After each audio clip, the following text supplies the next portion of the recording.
Hello, Legit Kit friends. Welcome back to month 3 of Starry Night Block of the Month. I'm so glad you're back to join me. And the good news is these two beautiful blocks that we will be creating this month are very similar to what we've done in the past. So nothing majorly new. Everything is very much like what you've been doing for the past 2 months. So let's take a look at a couple of things first. All right, you probably noticed that month 2, I started with a fresh batch of fabric. I started with everything that came in my month 2 kit. But some of you are probably thinking, well, I should use up some of these scraps. So I wanted to show you the list of fabrics we have here for month 3. Anything that you see circled means this is a new fabric that we have not seen in month 1 or month 2 yet. All of the other fabrics with little checks next to them, we've already seen in month 1 or 2. So if you want to just start your new fabrics and start with your scraps, that's perfectly fine to do. Just throw them back in that alphabetizer where they belong and use your scraps up first. I just start with the new fabric. I like the new fabric and it's fun. But I realized in this month, I could starch only my new fabrics, which there are only 15 of them, and I don't have to starch all 45 fabrics. So it saved me a little bit of time and it saved me on starch. Now, you may or you may not have enough of your scraps to complete month 3 because I started with all my new pretty fabric when I started my blocks. But there are 45 fabrics. So if you want to take the 30 pieces of scraps you have from all of these fabrics that are checked off, then you can do that and just use up your scraps first before you cut into your new pieces. So I'll read them off to you really quickly if you want to check them on your list. These are the new fabrics for month 3. Leaf, carbon, denim, raindrop, celestial, espresso, Riley green, forget me not, licorice, Riley lime, storm, twilight, eggplant, scuba, and cider. So those are our new fabrics for the month. So you choose what you want to starch and you choose if you want to start with your scraps or not. But I wanted to share that information with you. Since there's really no new skills to teach this month, I thought I would share with you a few tools that you may see on the Legit Kit Facebook group because a lot of people use them. So I'm going to start with those. And then if you have any questions or something that you come up against when you're working through month 3 that I didn't address, just drop it in the comments below and I'll answer them and I'll try to include it in next month's video as well. So let's talk about these products that you hear a lot about on our Facebook page or when people are talking about foundation paper piecing, and that's the acorn pressing products. Now, I'm not an affiliate with them. I don't get commissions with them, but I do use their products some. I don't tend to use them as much or as religiously, I guess, as some others, but they are really good products and a lot of people really like them. So I thought I would share them with you. I think I mentioned to you the first time that they have their own starch type material, and they even have this wonderful easy sprayer that's electronic and helps you cover your fabric with it. What I have found when using the acorn products is it is a little bit stiffer, a little bit heavier than some of the products that I tend to use all the time, like the Magic Craft Spray. But it is a really good product, and if you're using these other products, you might as well use the whole family. So there's that. You can starch, or it's really called, I think, Easy Press Fabric Treatment, but it's like a starch that you can use when you're starching your fabrics. Then they have that same solution in a bottle that comes along with a pen, and you're going to hear about this pen a lot on the Facebook group because a lot of people use them, and I'll show you how that works in just a moment. Same solution, and so what's nice is if you're already starching with that and you're using this pen to help you get flatter seams, they work really well together. I don't tend to mix them. Like I don't tend to use this pen if I'm using a different starch. That's just me. Okay. But I want to show you first the easy, what do they call it? Seam align glue. I want to show you the seam align glue. A lot of people like this and it tends to be really helpful to them. It is glue that is set by heat. So you're able to use heat to activate the glue. All right, so this is 2 pieces of fabric that I have used the seam align glue on, and you can tell they're stuck together. What's nice is I can use this seam aligned glue to line up my pieces, activate it by heat, and then they're pressed together. But if I want to open these seams back up to iron them open instead of pressing to one side, I just pull apart and it comes apart. Now it does leave a little bit of residue. I don't know. Let's see if you can see that. See little dots of residue there will be left. So it's really best if you only use it in the seam allowance. So let me kind of show you how it works on a practice piece, and then I'll show you how it works on a legit get piece. So basically you're going to take your glue, and if for some reason, I had this happen to me, I hadn't used my glue in a while and I wanted to use it to be able to show you guys how to use it. And so I tried and nothing was coming out. And so I'd have to open this lid and dip a pin in, and that was just really inconvenient. So I reached out to the company. They answered me back at like 10:30 at night, 2 minutes after I emailed them. And they said it's probably because air is trapped in this little bottle. So if you get some of this and it's not coming out, take the lid off, make sure you don't have any air trapped in, put the lid back on, and then it's going to come out. So that's a pretty good tip. All right. So what you do when you're lining up your pieces is you just put a couple of little dots. Let me see. You guys might not be able to see that. So I'm just going to put a couple of tiny little dots on this piece of fabric. This doesn't really matter what fabric it is here. I've lined them up and now they will pull apart. They're not stuck together because I haven't activated it with heat. But when I take it over to my iron, when I press this piece with my iron, and don't worry, this is a tempered glass mat from Cutterpillar, so I can iron on it. No worries. But when I iron my pieces together, then that glue is activated and you can see that these pieces here are stuck together and they're not going to come apart until I forcibly pull them apart.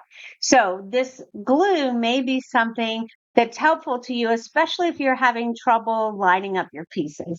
So for example, I took my first two pieces that are going to be joined together for block A, and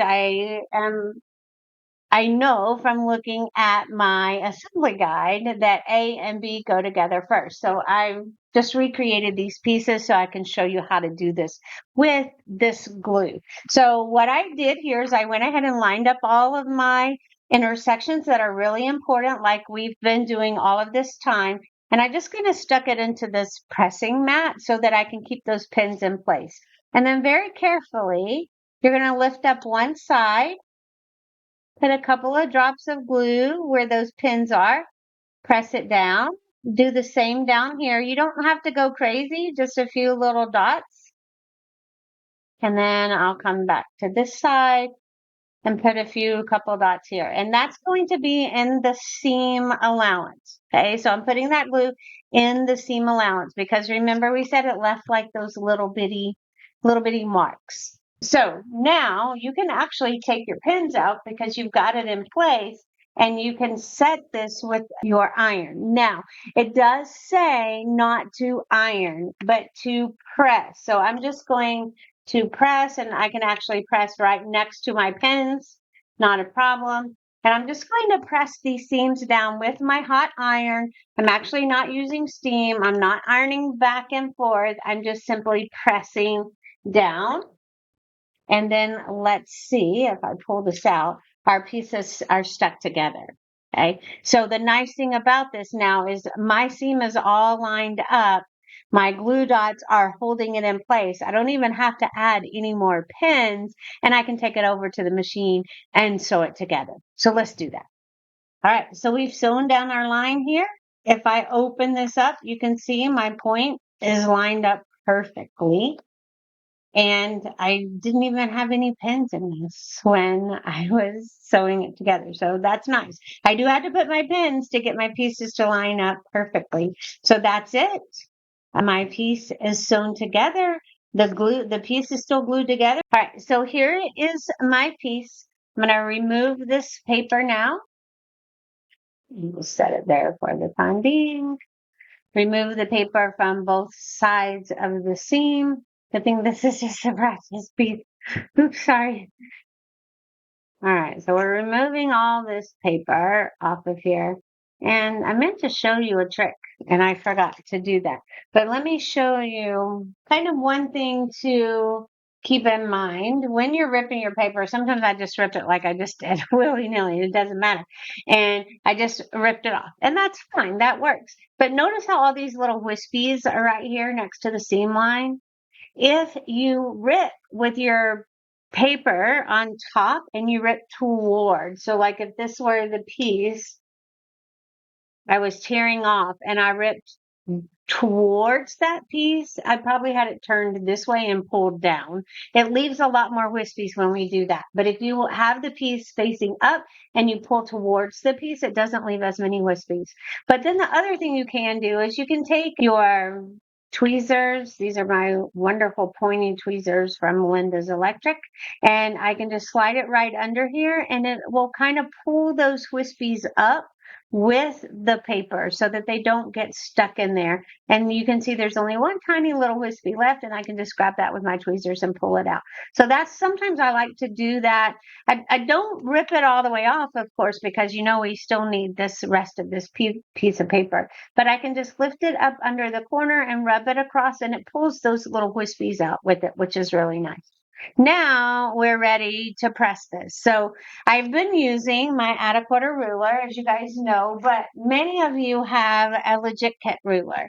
I don't tend to square up my blocks after each one, so I don't tend to use it for that. But I have recently started using it to trim my pieces. I think instead of my quarter when I'm doing this, I usually use my Quilter Select ruler, and it's nice because it doesn't slip, but it does have a lot of markings on it. So I lately have gone back to grabbing my big Legit Kits ruler, and what's nice about it is I can line it up perfectly on that line because it's got this line here for you already in the ruler that you see here, and I can line that right up on the seam allowance and then just trim off that extra with no problem. Oops. All right, so no problem at all. I've trimmed that off, but I do like it because of this, and it's not going to slip, so I'm not going to accidentally cut into my piece. So if you have one of these, they come in all different colors. I kind of like this bright yellow color because it really shows up when I'm lining it up on my piece. But you can get those from the Legit Kit website. I'll drop a link in the comments in case you're interested. But I just thought I would share that with you since I haven't shown that ruler very much. Now, back to our acorn products. Let me stick the lid on this. Another reason I use a screw. I forgot to put something. All right, so with the acorn pressing pin, now this is not going to be a problem to press. I can open this up. Again, I can iron right on this glass tempered mat. I've ironed my piece, no problem. Whoops, no problem. It works beautifully. Okay, but this doesn't have a lot of bulk to it. When we get in to month 5 and month 6, we're going to have some teeny tiny pieces and we're going to have quite a bit of bulk. So you might want, if this interests you, you might want to start trying it out. With these pieces, you don't really need it. Now, what Acorn says is to take your pen and just rub it. The solution's going to come out. Rub it onto your piece and then just give it a good press. So if I press this out, it is going to help make that seam a little bit flatter, which is really nice. Now, I've probably put way too much and it's going to need a little bit of time to dry. But if you're interested, try that out on some scrap first. I would hate for you to try it out and you've used another starch and so then it shows in your piece. But usually it dries nice and clear, no problem. But it helps to just put a little extra solution on those seams and then to be able to press them flat. Okay. Now, a lot of times if I'm using this, I will put it on the back of the seam. When I washed Acorn themselves, they put it on the top of the seam. You find what works best for you, but again, try it out first on some scraps before you try it out on one of your beautiful pieces that you don't want to have to redo if something goes wrong. Again, if something does go wrong, don't worry. You just contact Legit. They'll send you a new pattern piece. They'll send you new fabric. So no worries there. So that was the acorn pressing solution. that you can start your fabric with first. You can use it to flatten your seams, and then you can use the glue here to keep that in place. Now on Amazon, you can buy this little 3-pack right here. So the pressing solution to refill your pen and the glue all as one little kit, or a lot of your local quilt shops sell this as well. So find your favorite place, try it out if you're interested. The other thing I see a lot of people doing is using this temporary glue adhesive. So once you've got your pieces pinned in place, just like we lifted it up and put our glue right there, and you can see if I open this, I can peel this back if I want to iron that seam flat. So if you wanted to iron that seam open, you could easily just pull those pieces back. It's not permanent glue with this acorn pressing glue. Okay. Same type of thing with this glue stick. It's temporary glue adhesive. So you could use this as well, this 505 temporary adhesive glue stick, to stick your pieces together once they're lined up, and then use that to hold your pieces in place before you sew them together. So give those products a try. Let me know if you like them. Let me know if you have any questions, and I'll do my best to answer them for you. Once you get all your pieces sewn together, we're going to put these 2 blocks together and we're finished with the month. So I'm going to use my finished quilt side of my layout here that comes in the kit to lay out my blocks so they look exactly like this. So if I lay them here, a 3 is going to be on the right side. A 4 is going to be on the left side. And you can see here's my big star here. Here's the smaller one. So you can tell by looking at this if you've got your blocks laid into the right order. So I'm just going to fold them together, pretty side, let them kiss, pin all my spots, maybe use a little bit of my glue and sew them together. And I'll come back and show you what the finished 2 blocks look like. Okay, I've got my 2 blocks sewn together, and I thought I would show you what I was talking about in ripping off the paper. I've already ripped off this side, and then I thought, well, let me show everybody. So when you're ripping off the paper, if you have your pattern piece on top and the piece you're ripping off on bottom, and you rip towards the paper, and these are kind of hard because they're little bitty pieces here. But if you rip towards the paper, it leaves less little wispies under your little seam allowance that you have to then kind of pick out later. So that's what I was talking about a little bit earlier. And of course, you can always grab some tweezers if you've got some little hard parts in there to get out. Scrape them off with your finger, that kind of thing. So that's what I was trying to show you. And again, like right here, let's look at this piece here. All right, let me bring the camera down a little bit more so you can see. There are some little wispies here, and a lot of times that doesn't really matter. Or a lot of times when you pull this paper off, those little wispies will come with it. Sometimes they don't, and you can just grab some tweezers and get those out of there. I was looking for my Linda's tweezers. I like those better because they got a nice sharp little point. So my Linda's electric tweezers. But anyway, not trying to sell you on anything. What is going to be important? Like right here, this dark blue, if there's paper left or a little black from the seam allowance, it's not going to show up. But you want to be really careful on these pieces where you have lighter fabric. I would want to make sure that all those little wispies come out when I pull those pieces of paper out. So if I've got any of that paper stuck in there, or I see some of the black under my thread, you want to use your tweezers and kind of get those out of there so that when you have your quilt top put together, you're not seeing that under your quilt. Just ask me how I know. Just ask me how I know what quilt that was a problem for on me, because I left by accident a small piece of paper in, and it was on a light colored quilt block and it showed through. So just a little tip, make sure in all your lighter color fabrics that you want to get those out. And you can always turn it over, even hold it up to a light and see, do I see any black under there? All right, so let me press this and then I'll show you what our month 3 looks like. All right, here we are. Month 3 completed. Yay. And it looks so good. It's such a beautiful, beautiful quilt. I can't wait to see the rest of it come together. All right, this is it. This is month 1, 2, and 3 all together on the design board. 6 blocks completed. Right, congratulations. Pat yourself on the back. You're halfway through the 6 months. You're not yet halfway through the quilt. You've got 6 blocks, 2, 4, 6 blocks completed, and there's a total of 16 blocks. So what that means is the next 3 months, we're going to pick up the pace a little bit. All right, so let's take a look at the next 3 months. We're going to put the bottom 2 blocks here to the 2 blocks we did this month. Very similar. I would say this is a simple month. We do have a few more little pieces down here at the bottom. We're going to complete this bottom section of whatever this is. I don't even know what that is. Mountains. I don't know. Whatever this thing is. Stars or not. We're going to complete it. And we just have 2 blocks, just like we've been having. Block 1, block 2. So we'll have 2 blocks next month.